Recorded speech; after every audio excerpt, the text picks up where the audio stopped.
Okay, so welcome to our book tasting. This is the fourth, I think, book tasting we've done for Jackson District Library. This is a reader's advisory initiative where we discuss some of our recent favorite books or least favorite books or other media. We discuss who might like this kind of media, and we just have a discussion about what it is that we're reading or watching or listening to. This is a great way for us to introduce people from around the district. So some of the faces you may recognize from your local branch. Some of the faces might be new to you who don't necessarily have patron facing or front desk jobs. So we'd like to introduce everyone, as many people as we can from around the district.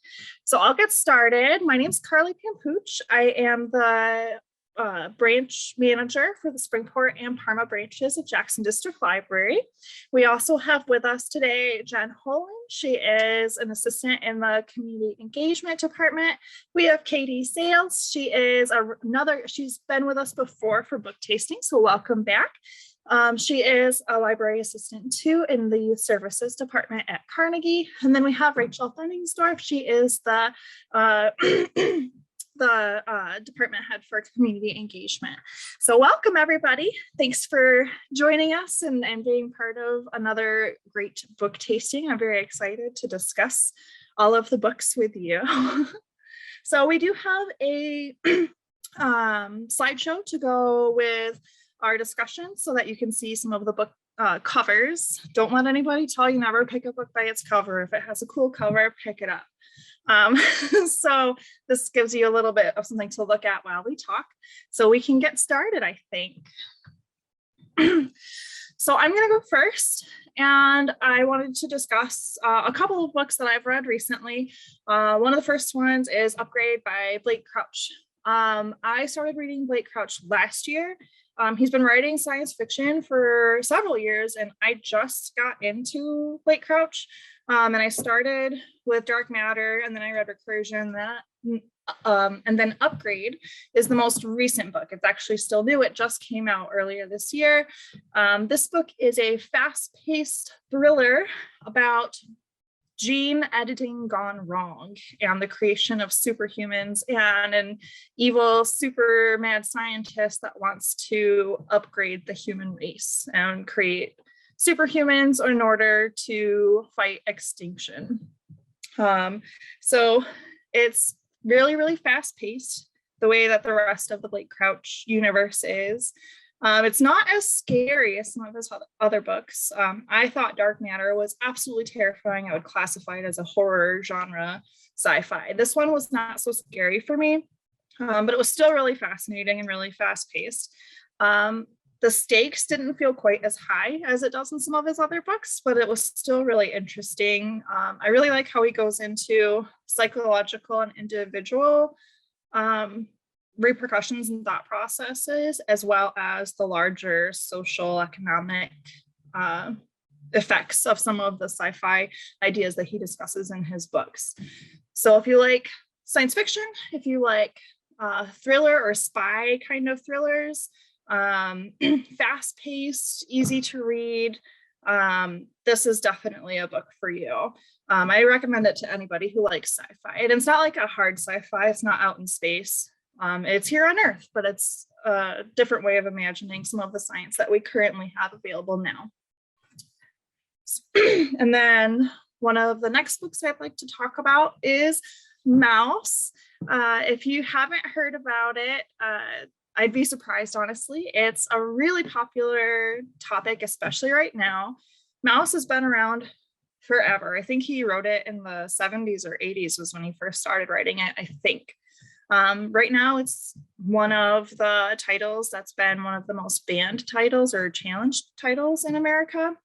And what it is it's a nonfiction. It's a memoir written by Art Spiegelman, who is the son of a survivor of Auschwitz, a Jewish family. And in this, he does it as a comic book. So it's a graphic novel, and Jewish people are represented by mice characters. Germans are represented by cats, and Polish characters are represented by pigs. And that has a little bit to do with the wordplay of how different peoples were discussed during the era of the Holocaust, but this particular graphic novel is based on conversations that Art had with his father as they discussed his father's experiences and memories of living through the Holocaust, and then also the what gets passed down through family and how family and generational trauma works and how people work through it. I think that the cartoon style of the way he illustrated it is really impressive and really poignant. And I think that making it into a graphic novel actually did more to tell the story than trying to write it as a memoir would have. At least that's my thought. I just read it recently because it's one of the most banned books, and I've been trying to make a point to read banned and challenged books to see what all the fuss is about. I thought this was really neat and fascinating and intimate portrayal of generational trauma and Jewish families' experience of that. So I thought it was really, really good, and I highly recommend it. Next, we can talk about Hail Mary, or Project Hail Mary by Andy Weir. If you guys don't know, I really enjoy sci-fi and fantasy. I read a lot of sci-fi and fantasy. I've read Andy Weir's other works, including The Martian and Artemis, and then he also has a short story called The Egg that can be found online. That's just a really quick read.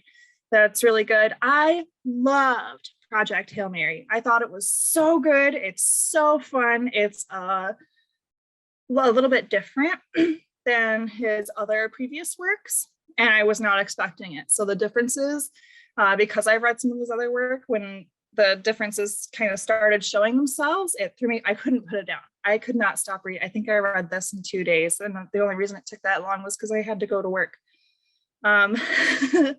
It's really, really fun, near future, outer space, sci-fi story. I don't want to give away too much because it would be spoilery for me to say much more than that.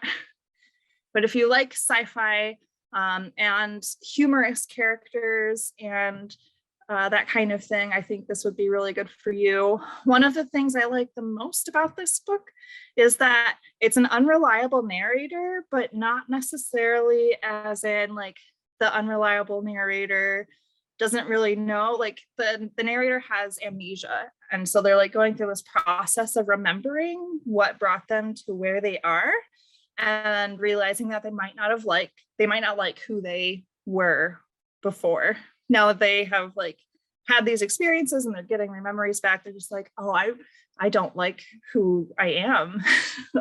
So really, really fascinating characters.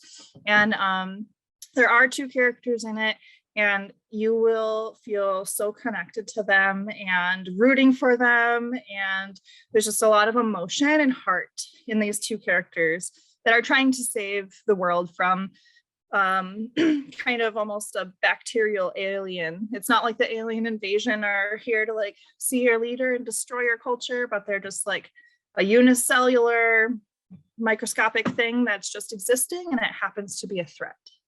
So really, really interesting story. Highly recommended. Even if you don't like sci-fi that much, the science in it is really easy to understand. And I think that the human story is so compelling that if you're not normally a sci-fi fan, you'd still be able to find this interesting. And then next, we have The Bone Clocks. This is a really exciting story. I'm not sure exactly how to classify it. Some people classify it as sci-fi. Some people classify it as like a postmodern magical realism. I've looked into how people talk about this book, and I feel like for every single person that's read it, they kind of classify it to themselves in a different way, which makes it really hard to pin down.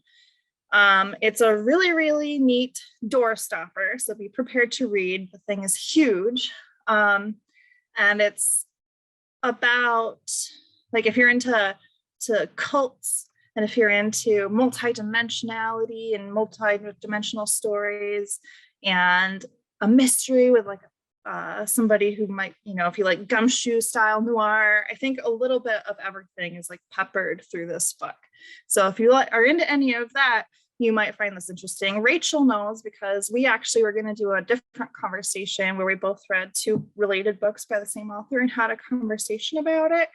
And we weren't able to do that quite yet, but we both read this book for that. So feel free to correct me or add anything else, Rachel, if you can think of anything. I also... It's hard to pin down the topic. I agree with that. I'm going to talk about the companion piece, and I have my own ideas on what the genre is. I just know that the characters are compelling, and I agree with the magical realism assessment. In fact, most of my books you span that genre today. I didn't realize that until right now when you said that. Oh, that's awesome.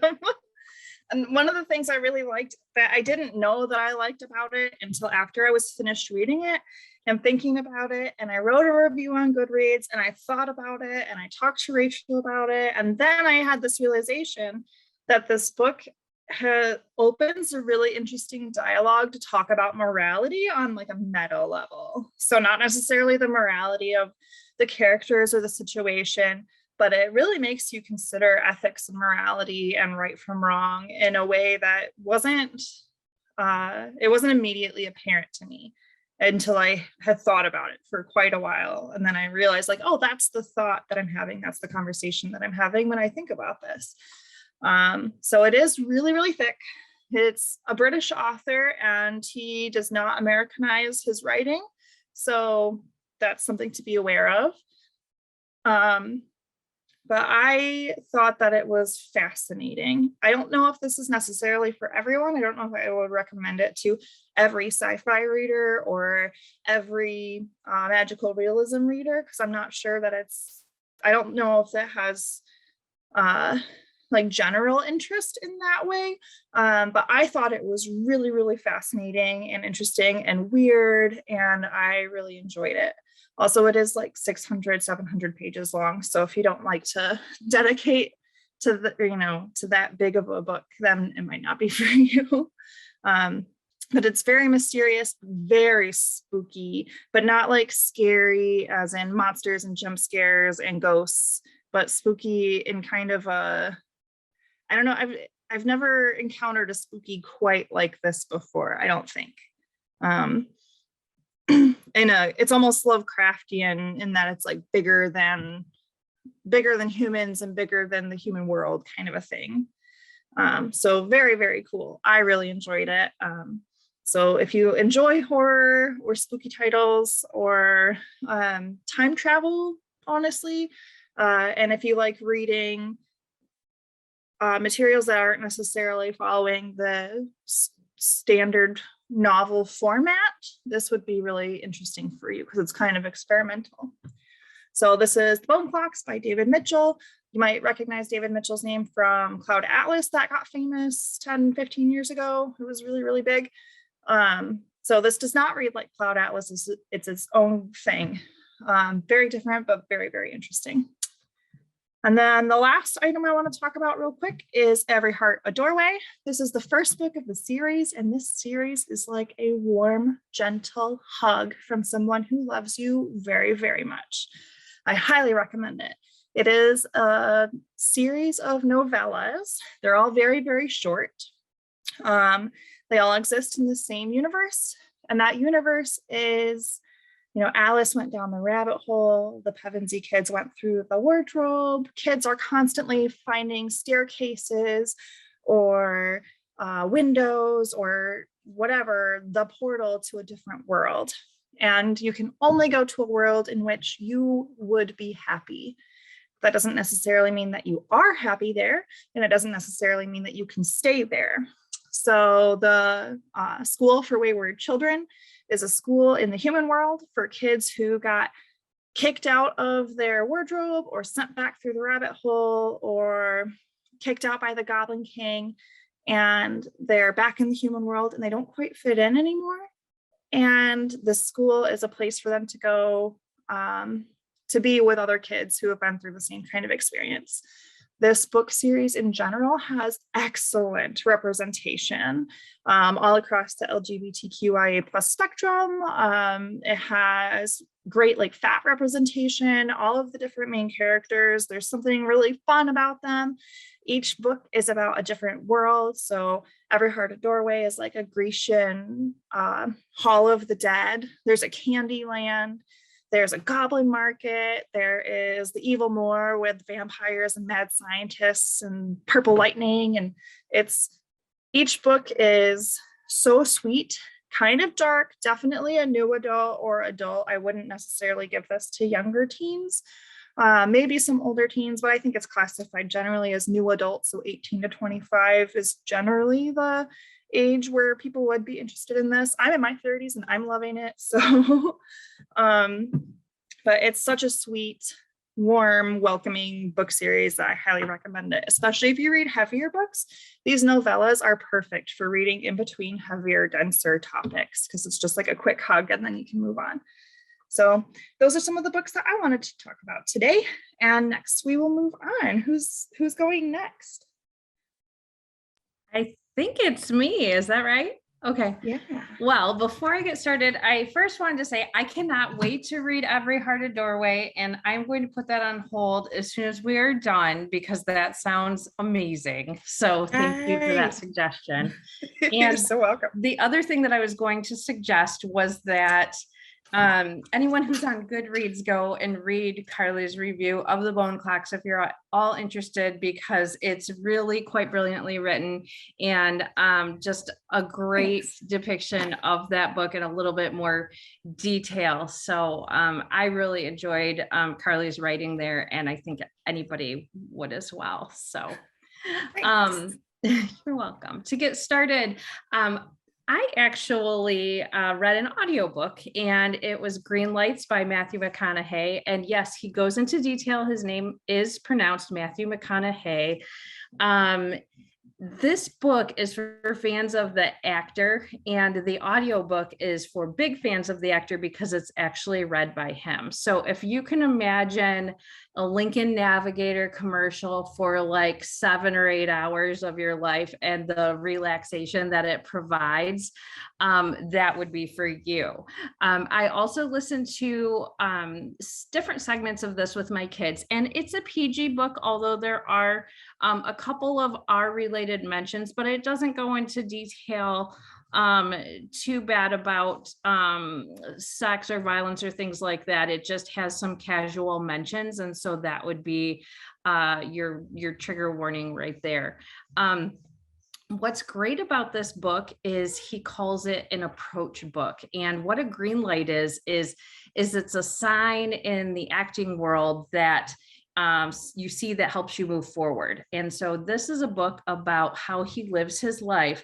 And as he looks back, he noticed all of the green lights and the signs of things that helped him to move forward in life. And it's also about turning those red lights, the setbacks, into green lights and making a positive experience out of a learning experience. And so that was something that I really took away from the book. And the other thing is, it's just fun. I mean, some of the things that he does and that he encounters are just things that you wouldn't expect. He grew up in a family full of love with lots of kids. They didn't have a lot of money, and there was a lot of tough love, and parents that had some strong parenting techniques, but he learned a lot along the way, and he's very wise and funny, and I enjoyed it. It's an unconventional read, and if you haven't gotten started with memoirs yet, this would be a great place to start. So next is How to Stop Time by Matt Haig. And I found this after I read The Midnight Library, and The Midnight Library was not an entry for me into magical realism as a genre, but it's where I learned the definition of magical realism.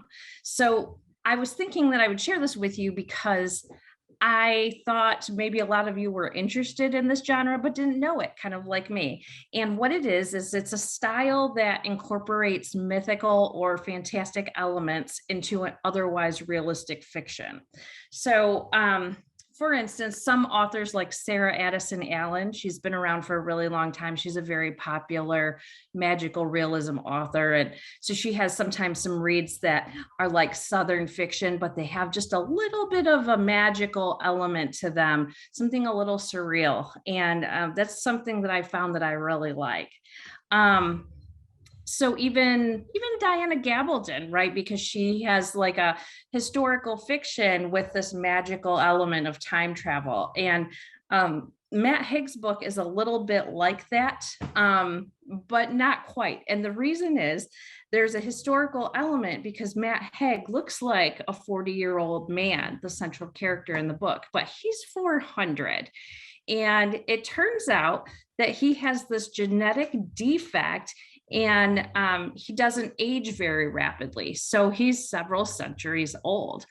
And within this book, there is an organization, and this organization disposes of people who find out about people with this defect. And so his entire life, he's been either working for or against this organization because people who work for it have to do favors, sometimes things that aren't very kind or nice to others, but this organization also takes care of them and protects their secret, because sometimes, especially in 400 years ago, these people that had the genetic defect were really persecuted. And you even see that his mom was burned as a witch.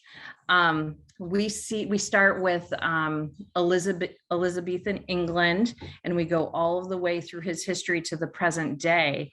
And we learn as we're going along that he has a great love in his life. And although he loses her because she does not have the defect that he does genetically, they do have a daughter together. And so at the heart of this book is the search for his daughter and his great love for who was his wife and the woman who's his daughter, who is also traveling throughout time, unable to age. And so I will let you decide if you want to keep reading this and find out if he finds his daughter and all the things that happen with this organization that is for him but against him. But it's just super fascinating and a great introduction to magical realism, especially for people who like historical fiction as well. So the third one is Legendborn by Tracy Deonn. And this was a young adult book. It was recommended to me by Erin, who's one of our branch managers. She works over at East. And I picked it up because I love the tale of King Arthur. And I realized as I was thinking through what I wanted to recommend today that this was another book that focused on magical realism. It takes place in the present day, and the protagonist is Bree Matthews, who is 16 years old, and she's a high schooler but gifted, and she enters a program at UNC Chapel Hill for gifted students. And as she's accepted, her mom dies in this tragic accident. And as she's grieving and dealing with that, she starts this program which forces her to live away at school. And she enters with her best friend, but her best friend, as often happens in a college environment, they kind of lose connection a little bit and aren't as close. But what does end up happening to Bree is that she finds a world of magic, and she can suddenly, when she gets there, see monsters and people fighting them and all of these magical things that she didn't know existed. And she finds this organization that she then pledges to become a part of. And it's based on the King Arthur story and his lore and keeping that legend alive and how that legend actually came to be. So throughout this book, there's a second one called Blood Marked, which comes in November. And there's also a series on TV that's just the rights were just purchased for it, I think. Bree kind of learns a lot about friendship, magic, this secret society, and maybe even the truth about her mother's death. Highly recommend. And finally, we have Slade House by David Mitchell. So you'll remember Carly just talked about The Bone Clocks by David Mitchell. And I wanted to include this because I like to celebrate the spooky season. We're just talking about that. The difference with this book is this is like a book in 5 parts. It is not heavy. It is a quick read. And it is all about 5 different characters and the fate that comes upon them. Every 9 years, there's a door in an alleyway in London that just magically appears. And these characters are kind of lured through this door and into this house, which we now know as Slade House. And it's kind of what happens to them when they get there. They all have a different fate. It's kind of like a similar result. I don't want to give away too much of the story, but the reason that it's a companion piece to the Bone Clocks is because we learn about the villains in the Bone Clocks and how they came to be. And so that's a really important part of the Bone Clock story that we don't get without going into too much detail. The most interesting part of this book for me is how it started, because David Mitchell is big on Twitter. And so the first story in this actually was a series of tweets before it was even published. And so that's what really drew me. Yeah, that really drew me to this book before I even started. And so without saying a lot, I think that if you're a little bit intimidated by the idea of a heavy read like the Bone Clocks, you could start with Slade House and get into the concept and the story and how the villains came to be. And because that's how I read it. And then you'll really be invested in the Bone Clocks and David Mitchell's interesting writing style as you move forward. And Real by Carol Kujak and Peyton Goddard. Now, this is another young adult novel. And what I loved about it was that it focuses on a girl who has autism and her journey through being nonverbal and what happens when she finally finds people who give her the attention and treatment and care that she needs. And when she goes from one school that focuses on disabilities to a school, a mainstream school that focuses on abilities, and actually her journey towards becoming verbal and being able to talk. And it deals a lot with bullying too, and the way that she gets there. And some of the ways that she's treated are not very nice by other students. I think that there's a little bit of a trigger warning, especially for those of you who have kids with autism, to realize that this was written pretty realistically. And so you could really see about information and in the way people are treated, into how the community really can look at you a little bit differently if you're neurodivergent. So I think it's one of the better books that I've read. And it's first person perspective from someone who is autistic nonverbal, which makes it a very unique read and engaging and fast the entire time. I highly recommend it. Carly, I feel like there was a book that you recommended that was similar around the same time. I can't remember which one it was, but I wanted to say that it was almost a companion written from a different time. Yeah, was it Rain Rain? Yes. It was Rain Rain. That was exactly what it was. And this, if you liked that, you would like this one too. Perfect. And we actually discussed Rain Rain on one of our podcast episodes. So if you haven't listened to the podcast yet, you can find it on our website and from our Facebook, I believe. Check out the podcast. We have interviews with staff from across GDL, and they read the first chapter, and it's funny and fun and informative. So check that out. All right. And Thank you, Rachel. Me. Yay. Yay. All right. So the first book I'm going to talk about is Dial A for Aunties by Jessie Q. Sutanto. This book is a little bit much for some people, but I thought that it was perfect and hilarious because it's got a little bit of everything. It doesn't really fit strictly into one genre or another. It's a fiction book about a Chinese, Indonesian, American family. And there's this curse where all of these women are very unlucky in love. So the core group is really the main character, Medi, and then her mom and her 3 aunts. They all run a wedding business together. And of course, the night before the biggest weekend of their entire careers, Medi accidentally murders somebody. He had it coming. It was a whole situation. So that's how this book starts, right? Is like an accidental murder. And then there's all these hijinks around this dead body that of course ends up on the island of this like private, very exclusive upscale wedding with them. And of course they get there and the hotel is run by none other than Medi's old sweetheart from college, like the love of her life that was not meant to be because of this curse. She broke it off with him. So there is so much going on all at once. And the mom and the aunts are constantly switching languages because, you know, they each know at least 3 of them. So like mid-sentence, they're switching words and it is just fascinating. And it is a lot to try to follow. But if you want just a book that's going to be a good time, I think that this is it for sure.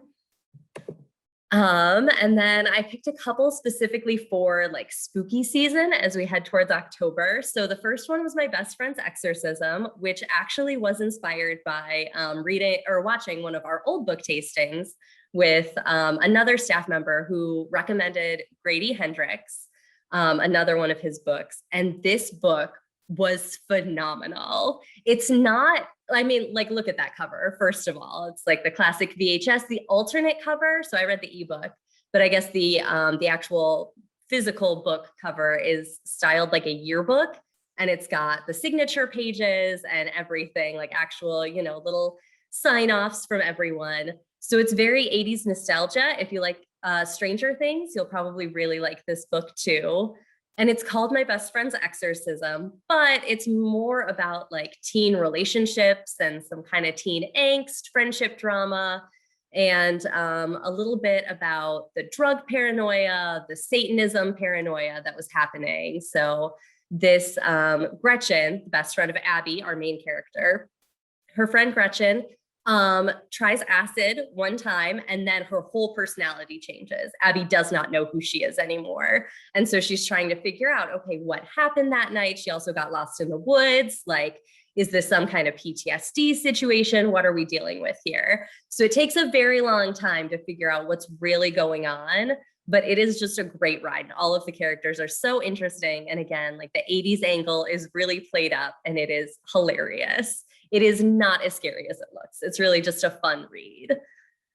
And the other one I picked for October was Ghostland, which is if the ghost hunting show you watched was narrated by someone from the History Channel. So it's this historian who goes around to all these different haunted places and gathers up like the most popular haunted story and ghost stories of these haunted houses in America specifically.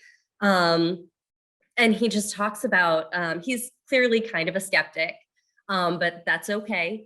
And so he talks about all the different elements that make people think that it's haunted. And so part of it is, right, like the tragedies of American history and the whole idea of, you know, the Indian burial ground and how that's influenced a lot of our stories in a very problematic sort of way. But one of the parts that I found the most interesting was about this one haunted house. It's from New England and it's from, you know, a very, very long time ago, this very old house, but it was renovated at a certain point. And that was when people started noticing that it seemed a little off and they started thinking it was very haunted. But he found the original floor plan versus how it was renovated. And all of the angles are just slightly off. Like there are no true 90-degree angles in this house. There's a whole staircase that's designed to be just a little bit off kilter. And so kind of examining, can something like that be enough to make a place feel haunted if it's just, you know, it doesn't feel the way you expect it to? So highly recommend, very interesting, not spooky at all, really not super about ghosts, but more of a historical read, which I'm not usually into, but the blending of history and ghosts, I thought made it very interesting. And to close out my section, I wanted to actually talk about a couple picture books because I have littles. I have a 2-year-old and a 5-year-old. And so sometimes we read books to talk about our feelings. And these are 2 books that I think are just perfect for that. So The Rabbit Listened, I discovered as I was putting this together that a lot of us are big fans of The Rabbit Listened. And it's a picture book that walks through the main character, Taylor, builds this huge thing out of blocks, is very proud of their creation, and then it gets knocked down. And so all these animals try to come out to help Taylor, and they all think that their way is the way that is going to help Taylor. So the chicken thinks, oh, we're going to talk about this, but Taylor doesn't want to, so the chicken leaves. And the bear thinks, oh, we're going to get mad about this, but Taylor isn't ready to be mad, so the bear leaves too. And it goes through all these different animals until finally the rabbit shows up and just sits there with Taylor until Taylor is ready to process their feelings. And Taylor is never fully revealed to be a boy or a girl. There's no gender to Taylor. So, so you can use it for any kiddo that you need to. It can apply to them. It's very, very helpful that way. So it really goes through, all the feelings of frustration and hurt, and then kind of coming to acceptance and moving on. So very helpful if you have littles. I really recommend this book. And A Little Space for Me is very similar to it. The main character is a girl who lives in a house that is just too crowded for her. She feels like there are always people just right up in her business, and she doesn't like it. So one day she goes up and gets some actual literal space, like from up there. And that's kind of, you can see that in her hair in the drawing on the front cover. So she keeps collecting more and more and more space until she decides that she's ready to share it with people. So these are 2 books. Again, if you're having trouble talking about feelings with little ones, I found these incredibly helpful for my kids. And I think that brings us to Katie.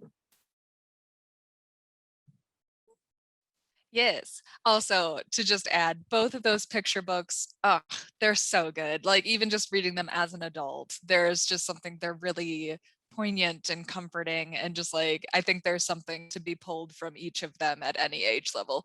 They're just so good, and they're so well done.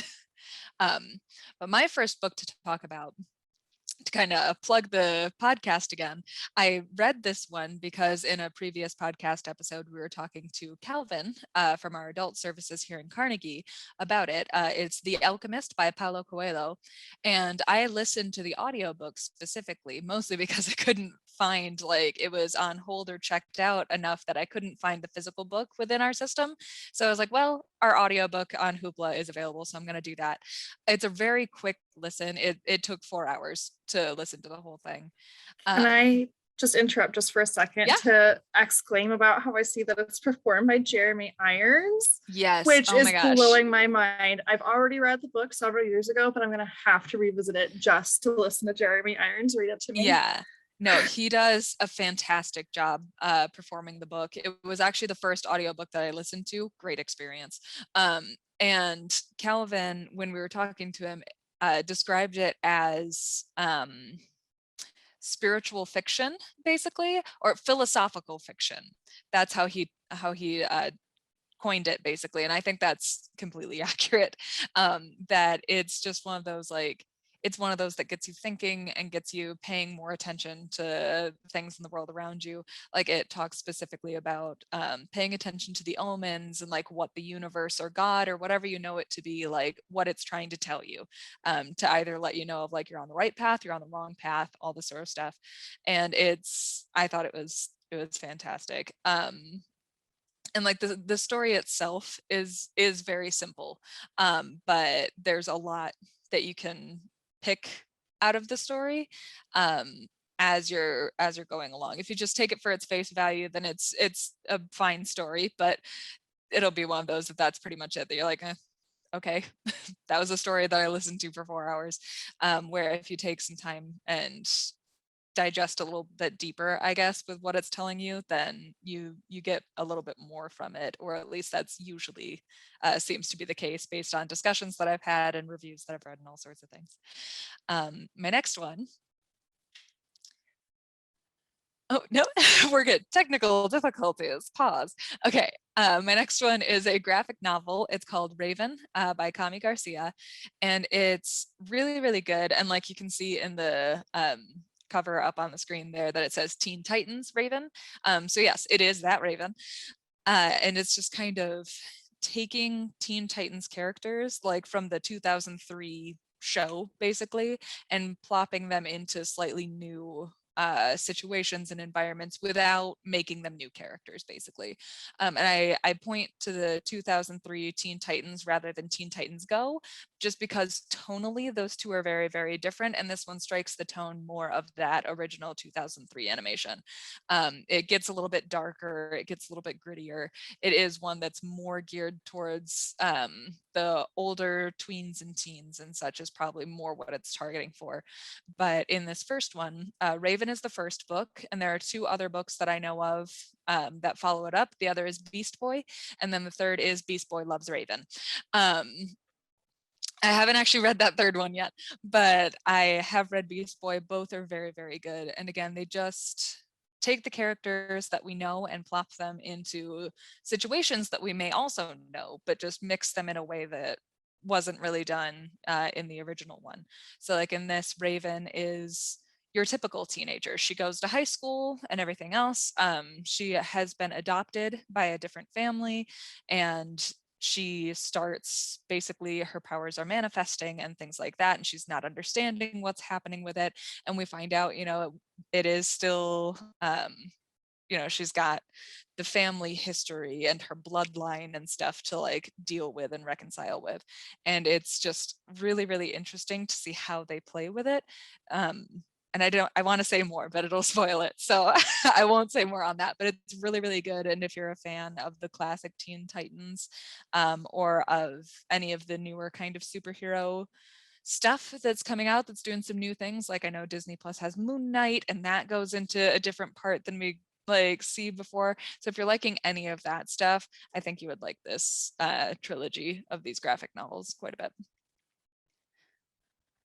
The next one is another graphic novel, but this one is geared towards the younger side. It's in our J section, is where we have it placed. I can't think of the word that I was looking for, but it's Animal Crossing New Horizons Deserted Island Diaries. So basically what this does is it takes the wide open world of Animal Crossing New Horizons, and it gives you 4 characters that have plopped onto their island, and you're just following their adventures around. It's an interesting twist with it. Basically, we get to meet some of the different like NPCs throughout it. So you know, you have stories where you're talking with Tom Nook, and then you're going and visiting Blathers, and then there are different villagers that you're interacting with throughout the stories. But it just takes it in a very silly direction, but it's very enjoyable. And there's, I would say that there are spoilers, but there's really not, because just like the games themselves, they go in all sorts of different directions. And there's no like set plot basically with it. So every chapter is basically its own standalone little story. Like there's one that it's like they have, oh, I can't think of the villager's name right now. It's the dog who's dressed up like a mummy. But Lucky. So they have a story where Lucky has moved to the island, and they're all a little bit creeped out by Lucky, that they're like, oh my gosh, they never talk, they look like a mummy, like this is so spooky, I've only ever seen them be active at night, like what's going on.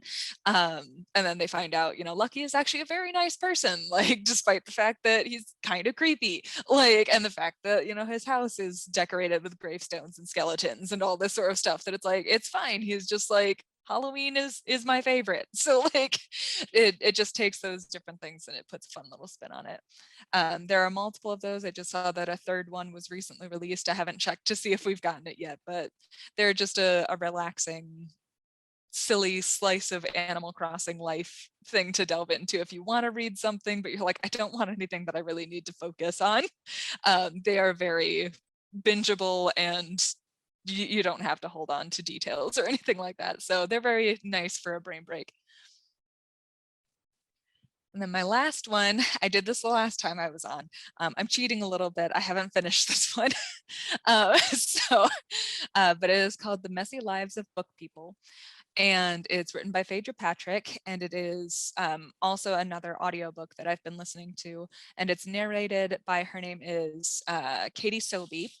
And it's really well done. And it's just an interesting kind of story because you follow, the main character is named Olivia Green. She goes by Liv, and she is a cleaner. So she goes around and she cleans people's homes, but she also like cleans bigger businesses as part of like just a group, basically. One of the houses that she cleans, though, belongs to her favorite author of all time, Essie Starling. And so she cleans Essie's place and everything else. And a lot of it at the beginning is focusing on their relationship and how it started versus how it started evolving, and like how they kind of got to a point where it's like, I don't know that friends is the right word, but it's kind of close to that. And Essie has these habits of just kind of disappearing for days or sometimes weeks on end with no notice or anything. And then she comes back and gets back to work, and nothing's any different. Like it's just like, okay, this is the norm, even though it's really weird. And so Liv has adjusted to that and gotten used to it.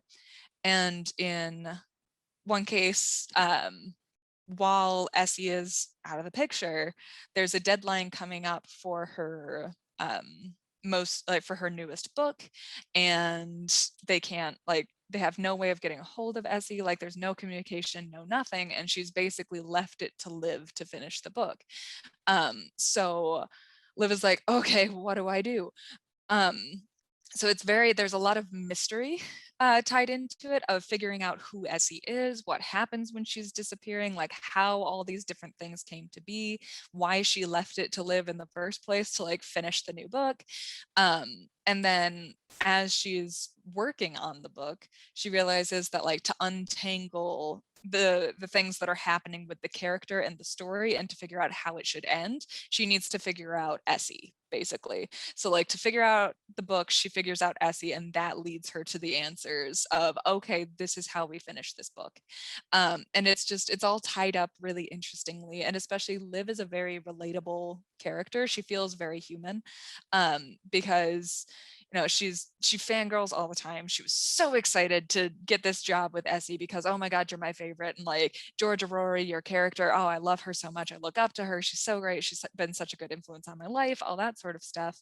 And she has it when she's going through harder times and things like that, that she thinks to herself, okay, what would Georgia Rory do? Like, so she tries to like bolster herself by imagining herself as her favorite character in these different scenarios, and be like, George is really bold, she's really brave, she's really smart, she's really articulate, like she goes after what she wants. So she tries to channel that with herself, and like that's just really relatable to me because I do that all the time. So like I do things like that frequently. But you see her day-to-day life with her family, so with her husband and with her sons, and just all the ins and outs of her other jobs, and like you see her frustrations, you see her victories, and you see her grow as a person as well. But like she starts off as pretty quiet and content and like in the background of her own life a little bit. And then we see her as she's going through this mystery with Essie's book and everything else, bolstering her own confidence and growing more in that way, and saying, no, you know what? This isn't okay. I know that I've tolerated this in the past, but like I don't deserve this. I deserve to be treated better than this. And we get to see her coming more into her own with it. And it's really cool. And it feels natural, basically, because we see all the different things stack up with her.